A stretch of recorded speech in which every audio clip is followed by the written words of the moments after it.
جو دل کی بیماریاں ہیں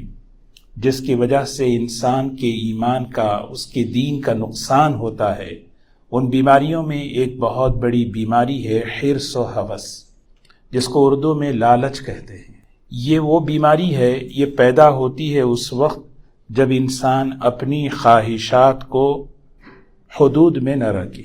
کیونکہ انسان کی فطرت میں خواہشات اللہ نے رکھی ہیں، کھانے کی خواہش، بولنے کی خواہش، مختلف چیزوں کی خواہشات ہیں، اور اسلام نے ایک جو خوبصورت زندگی جو ہمیں سکھائی ہے، اس کے ذریعے سے ہمیں یہ بتایا کہ ان خواہشات کو ایک حد میں رہتے ہوئے پورا کرو۔ جب یہ خواہشات حد سے بڑھ جاتی ہیں، لمٹ کراس کر دیتی ہیں، تو پھر یہ حرص کی شکل اختیار کرتی ہے، لالچ کی شکل اختیار کرتے، جس کی وجہ سے انسان کا دین بھی، اس کی دنیا بھی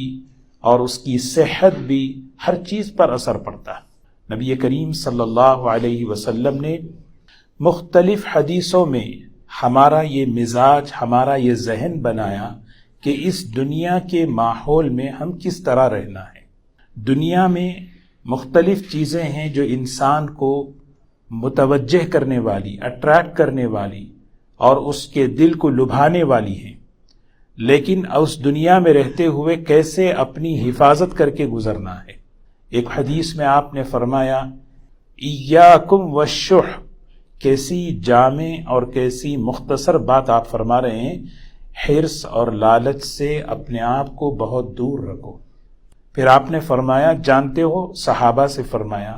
پچھلی قوموں میں 3 بڑے نقصانات اس چیز کی وجہ سے آئے ہیں، اور آپ نے پچھلی امت کے حالات کو سامنے رکھ کر اس امت کو بتایا۔ اس بیماری سے اپنے دل کو صاف کرو، اپنے دل کی حفاظت کرو، پاک کرو، کیونکہ اسی بیماری کی وجہ سے پچھلی قومیں جو ہلاک ہوئی ہیں، ان ہلاکت میں 3 بڑے بڑے نقصانات۔ سب سے پہلا نقصان کیا ہوا؟ آپ نے بتایا کہ اس حرص نے ان کو بخل پر، کنجوسی پر، کہ مال میں کنجوسی کریں، مال میں بخل اختیار کریں، اس پر ان کو لے کر آئے، اور اس قوم نے اس حرص میں مبتلا ہو کر اپنے آپ کو بخل کا مزاج بنا لیا۔ اللہ تعالیٰ کو بخل پسند نہیں ہے، کنجوسی اللہ کو پسند نہیں ہے، اور اللہ کے بندوں کو بھی بخل پسند نہیں ہے۔ حدیث میں آتا ہے جنت کی شاخ ہے سخاوت اور جہنم کی شاخ ہے بخل اور کنجوسی۔ تو سب سے پہلی چیز، جو حرص کا اثر جو ہے انسان کے مزاج پر، کنجوسی پر، حقوق ادا نہیں کرتا۔ پھر دوسری بات آپ نے فرمائی، جو پچھلی قوموں میں ہلاکت پیدا کرنے والی اس بیماری کی وجہ سے،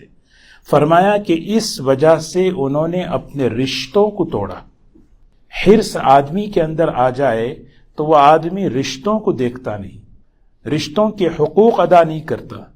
غریب رشتہ داروں سے دور رہتا ہے، کہیں مجھ سے قرض نہ لے، کہیں مجھ سے اپنی ضرورت پیش نہ کر دیں، کس طرح میں ان سے دور رہوں۔ تیسری بات ارشاد فرمائی کہ تیسری پچھلی جو قوموں کی بیماریاں ہیں، اس میں ایک بڑی خطرناک بیماری، ان لوگوں کو اسی لالچ نے گناہوں میں مبتلا کیا، گناہوں میں مبتلا کیا۔ کیا گناہ ہوتے ہیں؟ لالچ کی وجہ سے آدمی جھوٹ بولتا ہے، مال کی لالچ کی وجہ سے دھوکہ دیتا ہے، اسی لالچ کی وجہ سے بیچتے ہوئے عیب کو چھپاتا ہے کہ کسی طرح میرا سامان بک جائے،